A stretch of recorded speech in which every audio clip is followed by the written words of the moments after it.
Thank you everyone for being here. It is the 1 o'clock hour. So the only any announcements for today? One reminder, when presenting or speaking, please turn on your microphone so that all those that are online and Governor Oplotnik can hear and participate as well. I guess one announcement I would say. I really enjoyed this morning having the governor here and having him on campus and recognizing the future that's going to be on this campus with our new building and new facilities, new services, and new opportunities that our students will be able to take part in. So I think that was a good thing. Need a motion to approve the minutes from January 10th board meeting. So moved. Governor Rosenberg. Second? Second. Governor Elliott. All those in favor say aye. Aye. Any opposed? Aye. Minutes are approved. Thank you for that. If we move to the reports section, first up, Dr. Van Galen. Thank you, Governor Haley. I would second your sentiments. It was a wonderful morning, a great celebration of progress on a facility and the future of Missouri Southern, and it was great to have Governor Keough join us as well. In fact, it's a culmination of a pretty exciting week here at Missouri Southern. I'd like to recap a couple of activities that have occurred over the past week. Last weekend, our Division of Theater presented multiple performances of Oscar Wilde's play The Importance of Being Earnest in the Bud Walton Black Box Theater. Under the direction of Natasha O'Brien, our students delivered what I thought was a brilliant performance that were enjoyed by many. The cast, interestingly, represented students from across campus, with the main characters being played by students majoring in marketing, finance, radiologic technology, and criminal justice, as well as theater performance. Also, we had the Spring Career Fair here on Wednesday with over 100 businesses and other organizations in attendance to connect with the talent of our students and alumni. Thanks to Alex Gandy and colleagues in the Student Success Center for hosting a really great event. And last night, the Missouri Southern Foundation's annual scholarship dinner took place, connecting supporters of over 350 scholarships funds with their student recipients. That event really exemplifies so well the impact that philanthropy has on our students. And if you turn to my written report on page 2, you will see a picture of Michaela Berry, who is one of those students. She was there last night, a secondary education major from Riverton, Kansas. I actually met Michaela about 3 years ago when she received the Golden Lion Scholarship here on campus. During her time, she's excelled here at Missouri Southern, and most recently received the Henry Morgan Award to support her studies. So a great example of our partnership between the foundation and the university and our donors is making a tremendous impact here at Missouri Southern. I would add, in terms of the Lines Forward campaign, and I think Dr. Hodson will provide some updates in a bit, the largest priority of that campaign that has attracted support from donors is student scholarships. So $13.9 million has been committed as part of that campaign, both in current and planned gifts to student scholarships. Also, in my written report, I provide an update on the current Missouri legislative session. The House Budget Committee, chaired by Representative Dirk Deaton, has been engaged in shaping the House's 2026 state budget. There's a long way to go in that process, and certainly when we have more certainty and we're able to project enrollment for next year, we'll start to develop a budget proposal that will come before the board at its June meeting. Also, we continue to seek the concurrent resolution in the Missouri House and Senate to expand our current statewide mission to include immersive learning experiences in health and life sciences in addition to international education. We're seeing some progress there. The Senate approved Senate Concurrent Resolution 3 on February 12th. And last week, in pretty recent news, the House Speaker referred House Concurrent Resolution 6 to the Higher Education Committee. So we have great support from our legislative delegation in Jeff City. And especially want to thank Senator Carter and Representative Loy for being the champions of those concurrent resolutions in the Senate and the House. The last item in my report highlights the upcoming second annual Wilcoxon Innovation in Health Sciences Summit, made possible, of course, by the generosity of Dr. Bob and Dot Wilcoxon. This year's theme is Precision Health, and our keynote speaker is Dr. Marilyn J. Hanna, an accomplished physician and a member of the AMA Board of Trustees. I provided the board with a complete schedule of that summit on page 4 of the report. It's free, open to the public, and it's truly an amazing opportunity to learn about the future of healthcare, health science, and invite our community and many of our partners to campus for that event. Finally, I want to take the opportunity to congratulate Dr. Brad Hodson on his appointment to serve as the next president of Southeast Missouri State University, effective July 1st. There'll be other opportunities to thank Brad and wish him well, but for today I wanted to acknowledge a milestone in his career and offer my congratulations. With that, I'd be happy to take any questions or comments from the board.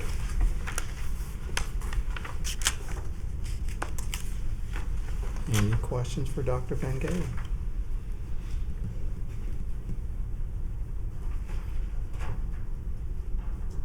Okay, hearing none. Thank you, Dr. Van Galen, for your report. Next up, report from the Executive Vice President, Dr. Brad Hodson. Thank you, Governor. My report begins on page 5, and certainly we've celebrated the Health Science Innovation Center today, and I hope you feel as if you have a thorough update on progress towards successfully completing that facility July of 2026. I will speak briefly about the Leggett and Platt Athletic Center. We are on schedule with the contract negotiations and moving that project along towards demolition beginning right after spring commencement and moving towards a completion in very early 2026. But you have the details there about the contractors that were chosen to complete phase 1, which did come in on budget at $3.2 million as was estimated. And on page 6, Dr. Van Galen mentioned the Lions Forward campaign, which is going very well. Our goal for the fiscal year was to reach the $37 million mark. We accomplished that in February, and so we are well on our way to reaching the $42.7 million overall goal, well ahead of the end of the campaign in a couple of fiscal years. And then finally, just to keep you updated on a really interesting project, there's been a great cross-section of faculty and staff from across campus that are working with the Quapaw Nation to see where their interests and our academic and cultural interests intersect. And we visited their headquarters and several of their facilities in January, had a great day, and they are going to return that favor with a visit hopefully later this spring. But that relationship is proceeding very nicely, and it's nice to bring new folks to campus and have them understand how we can work together to benefit both organizations. That's my report. Any questions for Dr. Hodson?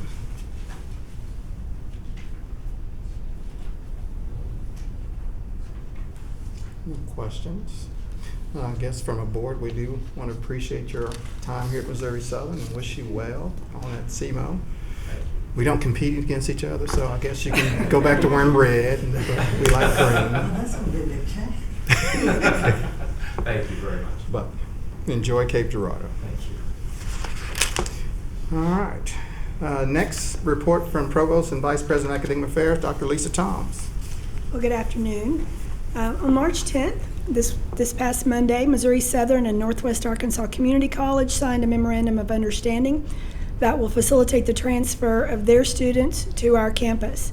Several of our academic programs, I think the count now is up to 37 of our academic programs, have developed and signed 2+2 agreements that outline what courses students should take in Bentonville and what courses they will take here to complete their bachelor's degree. Some of those include healthcare administration, social work, biology, environmental health and safety, business, communication, and teacher education. It was a good day.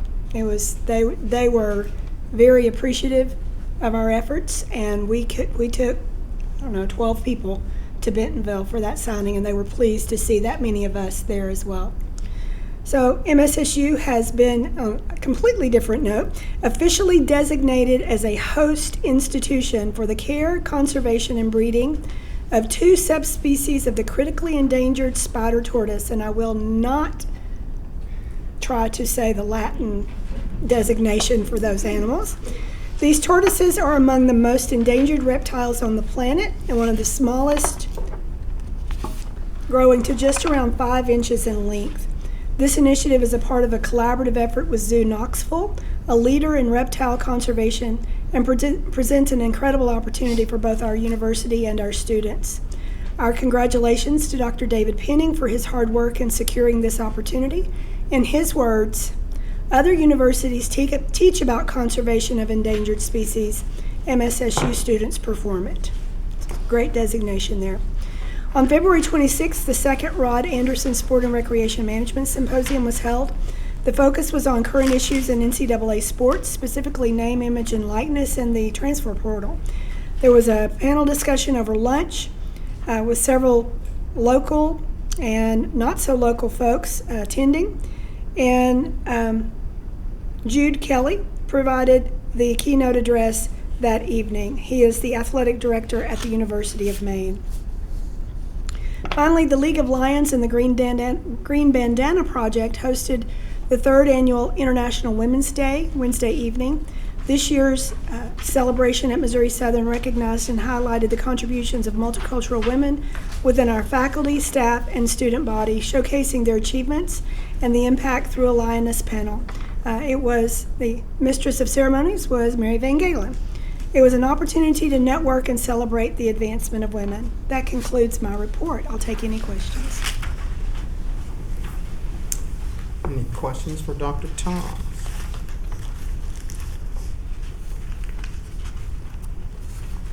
Hearing none, thank you. Next up is report from our Chief Financial Officer and Treasurer, Ms. Linda Ice. Good afternoon. Well, this time of year is busy in our office. Obviously, we're looking towards winding down this year and heading into audit season, and that work begins in March and April as it does every year. This year, the audit will have an additional component on the federal ARPA funding from the state for the Roy Blunt Health Science Innovation Center. There will be some additional review on that funding that comes in for that particular project. And then we're also obviously in the throes and working on the FY 2026 budget, taking a look at credit hours, tuition, additional expenses. Obviously, we always have measures to take into consideration and continue to build that budget to bring forward at the June meeting. Your Use series, this is an opportunity to provide information out to the campus in an informal setting. So obviously we began that last year, and we will have another Your You finance sessions in April. And we will revisit some of the foundational information, but then we will add some new layers. And we're going to talk about the different tuition rates and the credit hours and how that applies, that it is just not a straight calculation of credit hours times one rate. This is the amount of revenue that comes into the university. And so we want to continue to build on the foundation and help the campus understand how, credit hours, revenue, and how that impacts our students and how we can support them.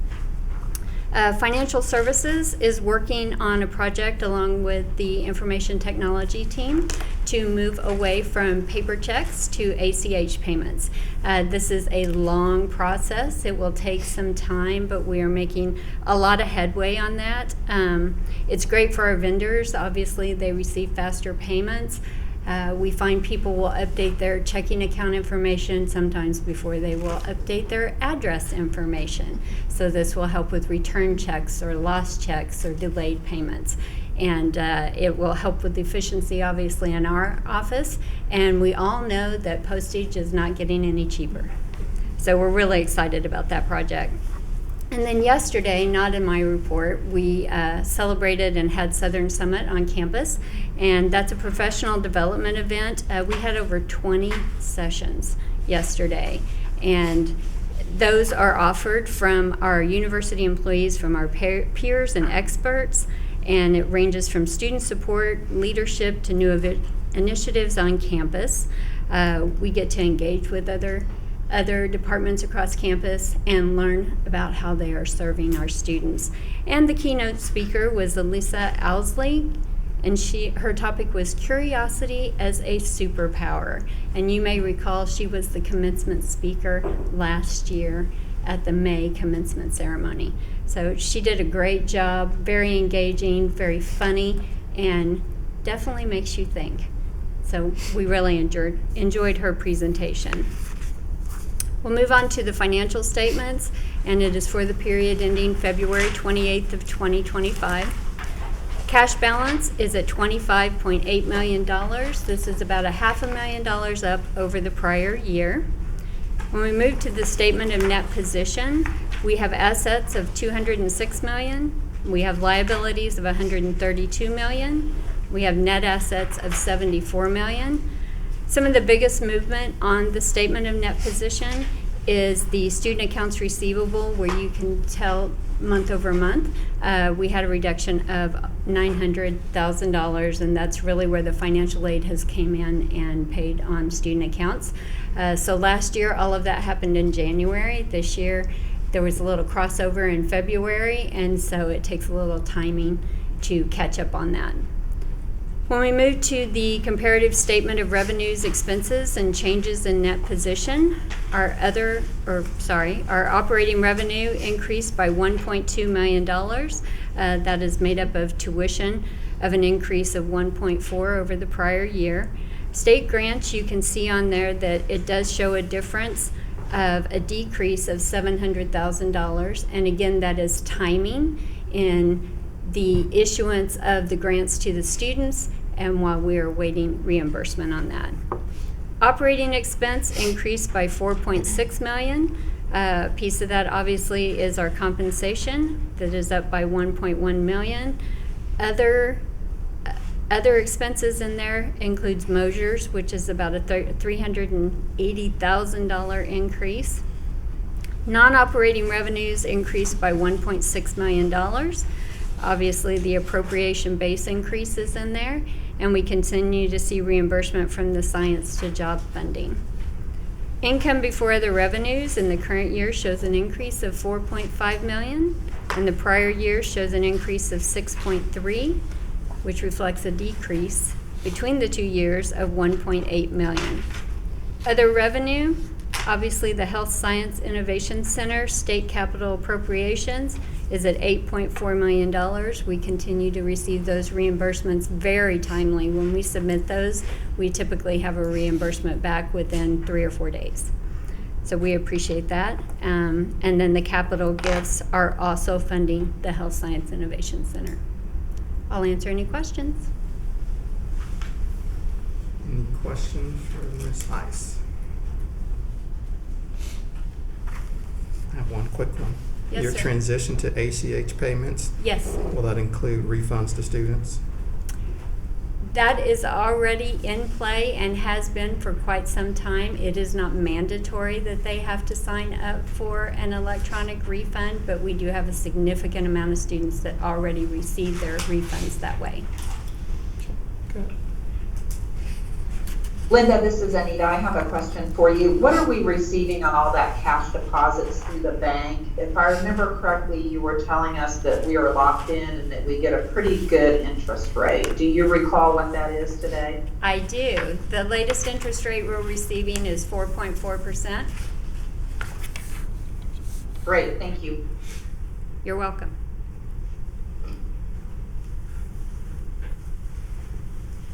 Other questions for Ms. Ice?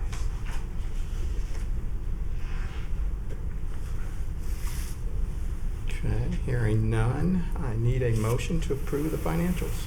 So moved. Governor Elliott, I need a second. Second. Governor Receiver said that. All those in favor say aye. Aye. Any opposed? Financials are approved. Next up is a report from our Associate Vice President of Admissions and Enrollment, Dr. Shelley Hewitt. Thank you, Governor Haley. So I will start with sharing some spring enrollment highlights. So this spring we were slightly up in head count compared to last year. We saw growth in new freshman transfer and overall graduate student enrollment. Both resident and non-resident student numbers have grown, with non-resident students coming from 13 plus states across the United States, and we are seeing continued growth in dual credit student enrollment. Moving on to fall recruitment initiatives. So we continue to be active with on-campus and off-campus recruitment efforts, with faculty and staff engaging directly with prospective students and their families. We've seen an increased number of requests for group tours on our campus, including a visit from Classen High School in Oklahoma City wanting to know more about our STEM programs. And just recently we had Neosho High School reach out to us and wants to bring 350 10th graders to campus the beginning of April. And so we are working aggressively to make that happen for them.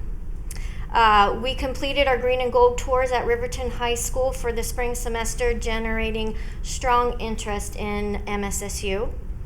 Moving on to international student recruitment activities. We continue to pursue partnerships with institutions from around the world, including China, and renewing agreements and existing partnerships like H. Levity Stout, which was mentioned earlier today. We have our first group of international graduate students admitted for the fall semester for programs in data analytics, justice studies, and sports and recreation management. Undergraduate international admits are continuing as well, and we are seeing students coming from Kenya, Cameroon, Nepal, India, Canada, Vietnam, and more. The Strategic Enrollment Council launched our strategic enrollment plan for 2025 through 2028. This is a collaborative effort across the campus to align recruitment, marketing, enrollment, and advising. This plan aims to enhance enrollment growth through best practices and data-driven decision-making, and focusing on ensuring that student success with resources and quality education. And then finally, just wanted to share that we launched a student emergency grant initiative this spring, which is funded by the Lion Fee. The grant provides financial support to students facing unexpected hardships. It covers essential expenses such as housing, utility needs, foods, medical expenses, transportation issues, and childcare. And it aims to remove financial barriers that might prevent students from continuing their education. And from the day it launched, we received an overwhelming response to students' needs. We had 99 requests, and we were able to provide 56 students with grant funding. So that is, it feels really good to be able to provide our students some additional support so that they can focus on their studies. That concludes my report, and I'm happy to take any questions. Questions for Dr. Hewitt? Okay. Thank you for your report. Next up is a report from the Director of Athletics, Mr. Rob Mallory. Thank you, Governor Haley. Good afternoon, everybody. We've discussed previously that this year is the 50th anniversary of women's athletics at Missouri Southern. And on the weekend of January 24th and 25th, we celebrated that milestone in grand fashion.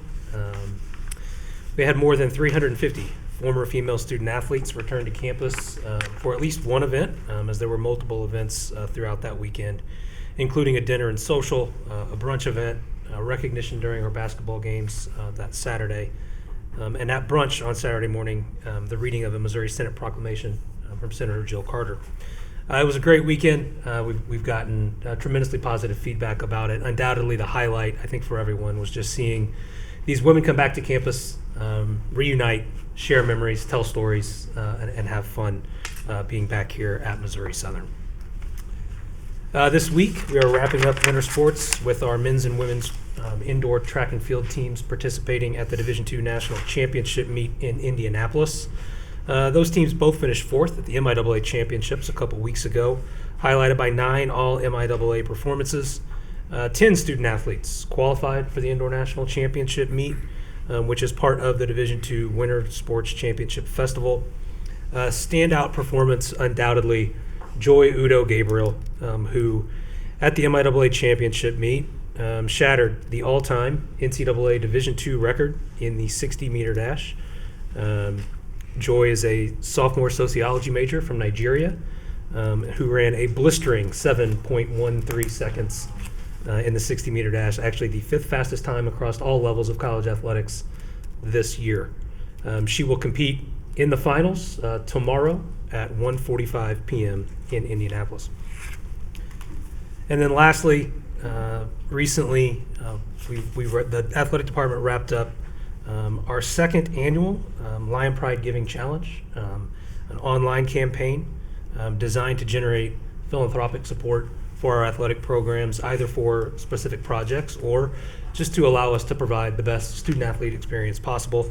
This was once again another successful campaign, more than 250 donors, raising over $100,000. I want to thank specifically Alyssa Bryant in the development office for her support.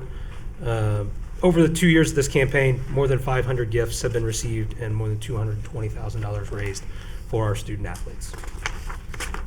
That concludes my report, and I am happy to take any questions. Questions for Mr. Mallory? Are we expecting another national championship? I hope so. She certainly, I think, established herself as the favorite a couple weeks ago. However, the person whose record she broke is also running in this race tomorrow. It's called a race for a reason. It will be quite the showdown. Well, green and gold looks good in first. Absolutely. Thank you for your report. Next up is report from Faculty Senate President Dr. Michael Blyfus. Thank you. I have just a couple things I want to highlight from my report.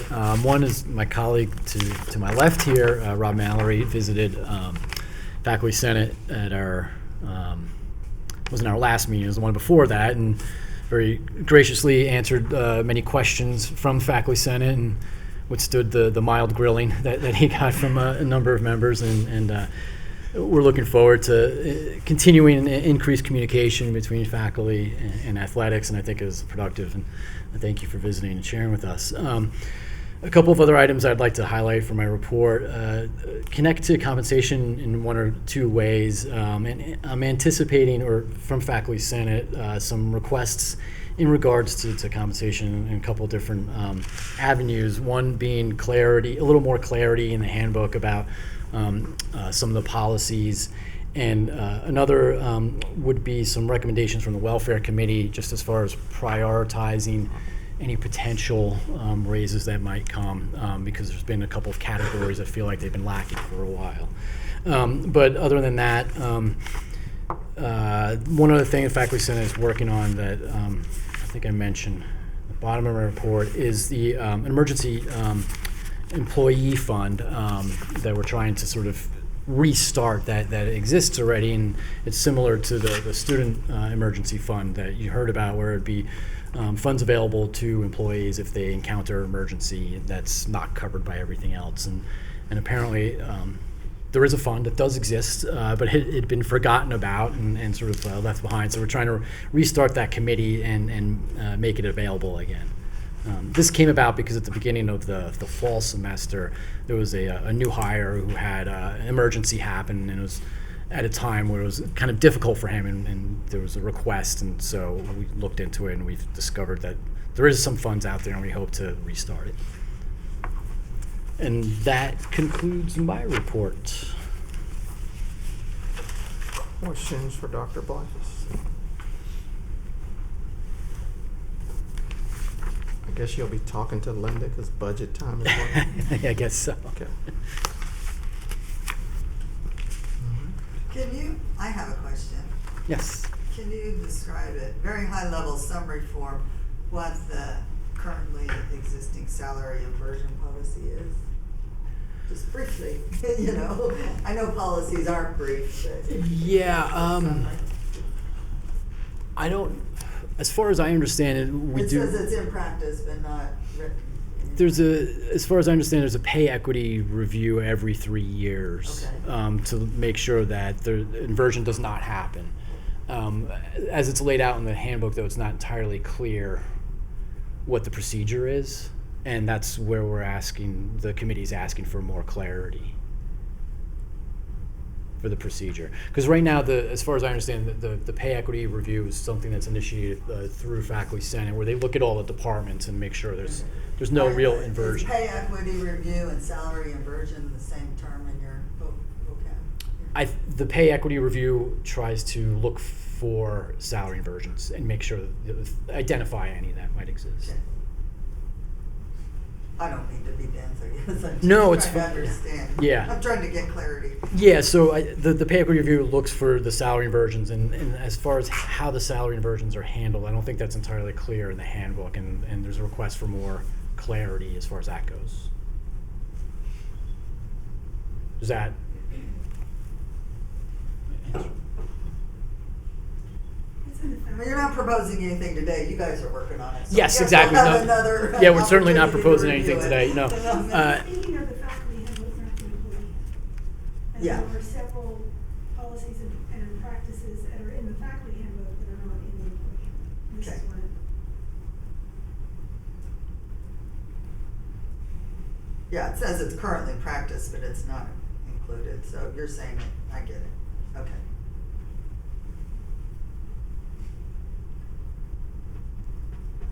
That's all. Okay. Any other questions? Okay, thank you for your report. Next up is Staff Senate President, Ms. Leona Belk. Good afternoon, thank you. Just a couple of quick updates from Staff Senate on some of the initiatives we've been doing the last few years. The MSSU Swag Swap Shop that I have mentioned in previous reports is being open.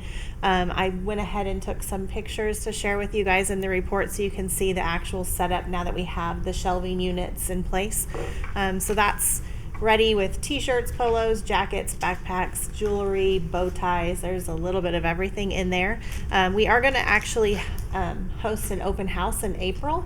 And with that open house, we're going to do a food drive for the co-op at the same time, because we did notice those shelves were a little bare when we were in there the last time. So we want to make sure that we're still providing for our students in that aspect as well. So more to come on that in April. And then the Points of Pride pop-ins, we started doing these 2 years ago. And since then, we've kind of changed things up a bit. We were doing them every single month. We decided that was a little much, so we cut back, and it's just now recommended at least once a semester. But some staff members love them so much they do still go out every month and visit with other staff members across campus. And we like being able to get out, see if there's anything going on in the events that we may not know about, but also have a chance to give them a face-to-face interaction if there are any issues that they may want to discuss with us. Thankfully, that doesn't happen very often. And then I just wanted to end my report with some images that I was able to find of some of our staff across campus, not just helping students, but also helping everyone on campus, as you can see with the physical plant worker there during the ice and snowstorm, coming and setting some rock salt out. So we are very appreciative of everything that our faculty and staff both do on campus. That concludes my report. Any questions for Ms. Belk?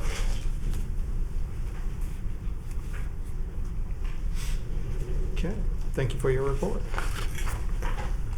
Next up is Student Board Member, Mr. Maddox Studdard. Thank you and good afternoon. The last few weeks have been crucial in preparing for students for their future careers. With graduation coming sooner than expected for most, MSSU has been on top of getting students ready for their life after college. The Start Dress to Impress was hosted on February 26 in the Billingsley Ballroom. Dress to Impress is an event that students grab whatever professional attire they need for their next job interview. Students can choose from small accessories like jewelry and ties to three-piece suits.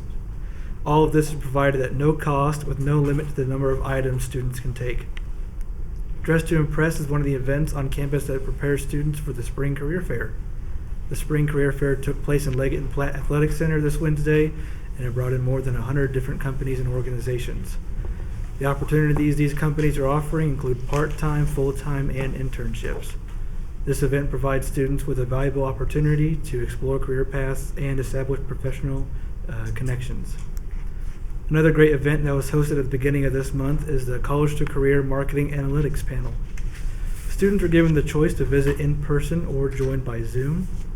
Marketing professor Aaron Baker hosted the panel with guest speakers who specialized in consumer insight research, data analytics, and a recent graduate who works for a local CPA group as a staff accountant.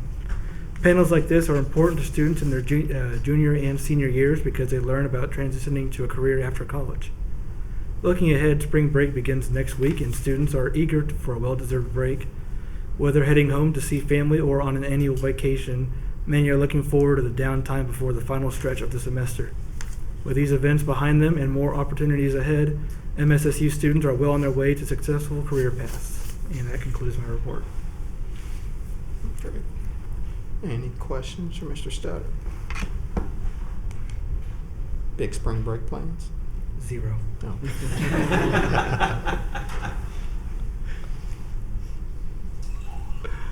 He told me he was going to play hard. Oh, yeah. I don't know if that's big for anyone. All right. Thank you for your report, sir. Thank you. Moving to the next section of the agenda is board committees. First up is personnel and compensation. We did not meet. Okay. Thank you for that. Next up is academic affairs. Governor Rosenberg. All right, we met this morning.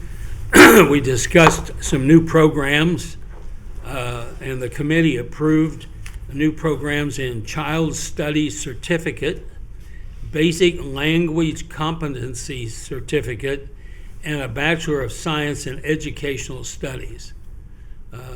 These were approved by the committee without any conflict, and with your permission, I'll offer all three as a motion at one time.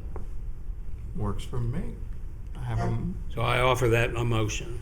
oh, And I'll second that motion. I have a motion and a second on approval of the 3 new academic programs / certificates. Any discussion? All those in favor? Aye. Aye. Any opposed? Those are approved. Okay. We reviewed the intellectual property policy that was approved by this board on March the 15th, 2024, and there was a motion to review this on a 3-year cycle. And with that, I offer that motion. And I'll second that also. Okay, I have a motion and a second to move the review cycle for the intellectual property policy to 3 years. Any discussion? Hearing none. All those in favor? Aye. Any opposed? That policy review cycle is approved. Okay. And finally, we reviewed the strategic enrollment plan. No action was deemed necessary. Okay. Okay, that concludes my report. All right, appreciate that. Thank you, sir. Next up is Budget Audit Committee. Governor Seibert. Good afternoon. Budget and Audit met this morning, and one of the items discussed and is coming before the full board is to expand the Lion Pride in-state tuition expansion into a number of states, and I'll bring a proposal to the board to authorize the administration to expand Lion Pride in-state tuition to include the following states: Arizona, California, Florida, and Nevada for fall 2025-26 school year. I have a motion. Do I have a second? I'll second the motion. Governor Hendricks. Any discussion? Hearing none. All those in favor? Aye. Any opposed? Okay, that motion passes. Congratulations, prosper and bring in more students. The final item that was discussed during the committee meeting was an overview of the graduate Lion fee investments. No votes taken, just information. That concludes what happened in budget and audit. Okay. Thank you, sir. Next up, old business. Any old business to come before the board? I don't know if this fits, but I want to thank Dr. Van Galen for the opportunity that you gave us in the immersive learning with the student experience and all involved. And I was able to talk to Dr. Howe about the experience we had in her classroom over there, and what a great experience. And I came away with something a little that I wasn't expecting.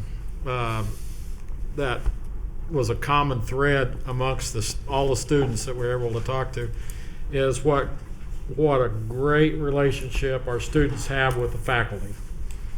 And it just was over and over and over about what a great influence our faculty is on our students, and that, that's our, that we try to make sure that that's our why here on the board, and it's more than evident that our faculty's done that. It's for those students and that experience, and it was a great. Thank you for allowing us to do that, and thank you, Jeannie, for putting that all together, and everybody involved. And it was a great couple of days. I was blessed that I was able to go to both sessions. So, Thank you, Governor Elliott. A lot of people involved, team effort, but I'm pleased that you enjoyed that. And I appreciated learning the athletic side of things too. Not being an athlete or involved in athletics, it was interesting, and I liked meeting those students and appreciated seeing all their facilities and what their day looks like.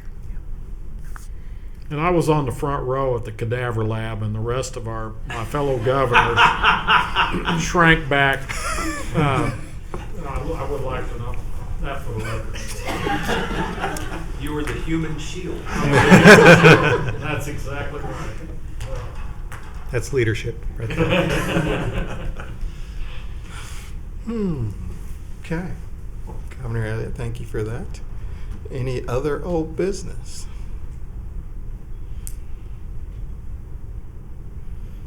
Any new business?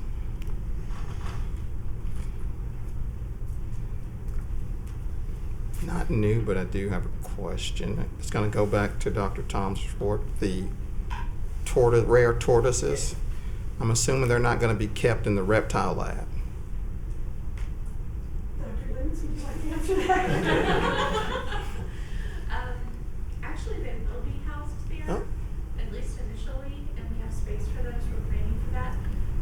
But the overall plan is to have a new display that is specific for them out in the hall, in Rose Hall, second floor, which is going to be where other animals are and currently exist. And so really kind of increasing that space as a second floor immersive learning space that's free from a lab. It's the actual kind of whole floor will be part of that.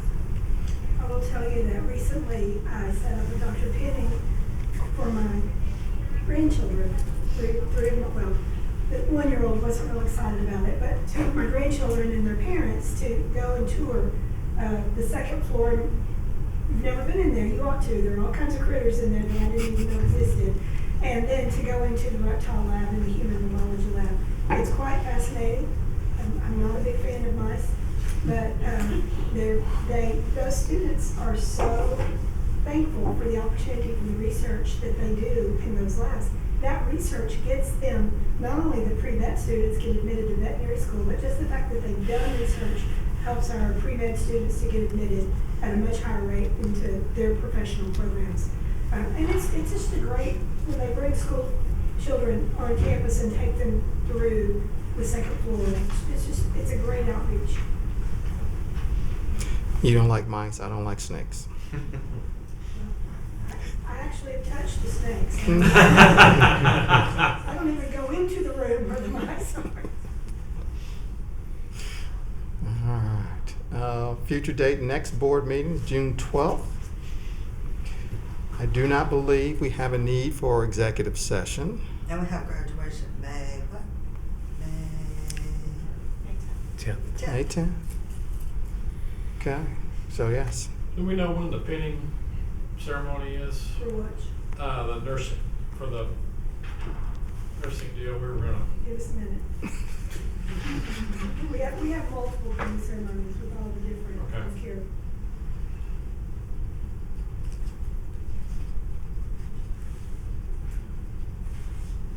Actually, I'm checking too. I believe it's May 9th. But let me Day just before. double check. That would make sense.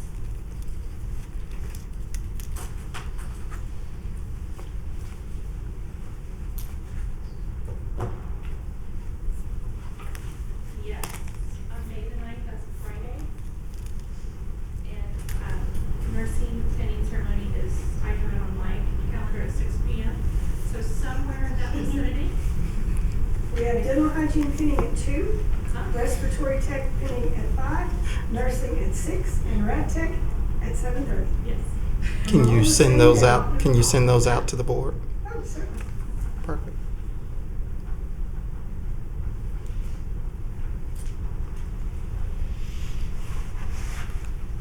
Okay. Anything else for the greater good? Otherwise, I'd entertain a motion to adjourn. So moved. Governor Siebert, Second. Governor Hirschway, we are adjourned. Thank you all.